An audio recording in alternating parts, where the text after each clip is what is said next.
नमस्कार दोस्तों, आप सबका एक बार फिर से स्वागत है आपके अपने legal help and awareness channel Italian legal advisers में। आज हम बात करने वाले हैं कि अगर पति या उसके परिवार पर 498 का केस कर दे तो आपको ये काम करना चाहिए।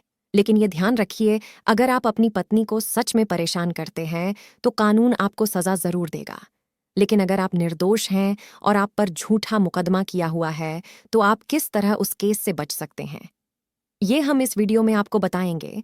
लेकिन उससे पहले, अगर आप चैनल पर नए हैं और आपने चैनल को सब्सक्राइब नहीं किया है तो सबसे पहले आप चैनल को सब्सक्राइब करें और साथ ही फेसबुक एंड इंस्टाग्राम पर इटालियन लीगल एडवाइजर्स को फॉलो जरूर करें।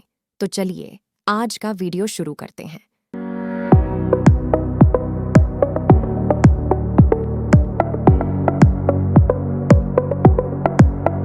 अगर पत्नी पति पर 498 का झूठा केस कर देती है तो उस केस में मोस्टली सबका एक ही मोटिव होता है, एक मोटी रकम को पति से वसूलना। फिर वो झूठा दहेज का सामान बनाया गया हो या फिर एलिमोनी के तौर पर मांगा जाए। अगर एक बार 498 का केस हो जाता है तो वहां पति पत्नी का अलग होना तय होता है और 1000 में से एक ही केस ऐसा होता होगा जहां पत्नी वापस पति के घर चली जाए। मोस्टली सबका डाइवोर्स ही होता है या सेटलमेंट ही होता है। अब अगर पत्नी ने पति के खिलाफ कंप्लेंट दे दी है तो सबसे पहले तो पति को इन्वेस्टिगेशन को ज्वाइन करना है और अपने पक्ष को पुलिस के सामने रखना है, जहां पुलिस इन्वेस्टिगेशन के बाद डिसाइड करेगी कि क्या सच है और कौन झूठ बोल रहा है।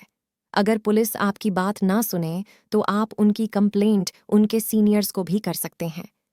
अगर वहां से भी आपकी बात नहीं बनती है तो आप हाई कोर्ट में जाकर भी रेमेडी ले सकते हैं।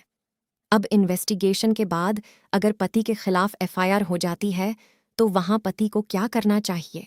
सबसे पहले तो आप एक एडवोकेट से अपनी जमानत लगवाइए ताकि आपको किसी भी तरह की मुश्किलों का सामना ना करना पड़े। एक बार बेल होने के बाद आप अपने पार्ट को बिना डर के कोर्ट के सामने रख सकते हैं। उसके बाद अगर आप पर झूठा मुकदमा किया गया है तो हर वो एविडेंस जो आपकी बेगुनाही को प्रूफ करेगा उसको संभाल कर रखिए ताकि आप उसको कोर्ट में पेश कर सकें और अपनी पत्नी के नापाक इरादों को कोर्ट के सामने ला सके। अब बात करते हैं दूसरे रास्ते की। अगर आपके ऊपर झूठी एफआईआर हुई है तो उस केस में आप सीधा हाई कोर्ट जाइए और वहां उस एफआईआर को क्वॉश करने के लिए 482 सीआरपीसी के तहत एक एप्लीकेशन लगवाए। अब अगर आपके सारे एविडेंस जो आपकी बेगुनाही को साबित करते हैं उनसे कोर्ट सेटिस्फाई हो जाती है तो वहां पति को नीचे के ट्रायल या इन्वेस्टिगेशन को ज्वाइन करने की जरूरत ही नहीं। वो कोर्ट का ऑर्डर लेकर पुलिस को दे दें और उसकी एफआईआर भी खारिज हो जाएगी क्योंकि उसको हाई कोर्ट ने सेटिस्फाई होने के बाद ऑर्डर दिया है।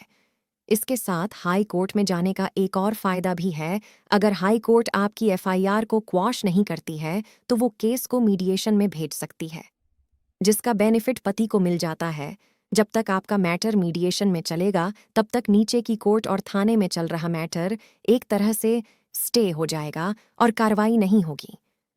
तो जब भी 498 की एफआईआर हो तो एडवोकेट की फी के डर से हाई कोर्ट जाने से भागे ना, बल्कि सबसे पहला काम ही ये करें कि हाई कोर्ट में अपनी एप्लीकेशन को फाइल करें। अगर पति के खिलाफ झूठा केस किया गया है तो कभी भी घबराने की जरूरत नहीं है, बल्कि लीगल चीजों को ध्यान में रखकर अपने केस को लड़ना है और अपनी बेगुनाही को प्रूफ करना है। अगर आप अपने केस में किसी भी तरह की लीगल हेल्प या कोई कानूनी जानकारी चाहते हैं तो आप हमें इस नंबर पर व्हाट्सएप कर सकते हैं, हम आपको ज़रूर गाइड करेंगे। उम्मीद करती हूँ आज का वीडियो आपको पसंद आया होगा।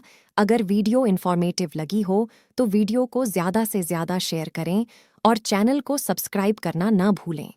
किसी भी तरह की लीगल हेल्प के लिए आप हमें इंस्टाग्राम पर फॉलो करें और वहां अपना मैसेज छोड़ें, हम आपको जल्दी ही जवाब देंगे।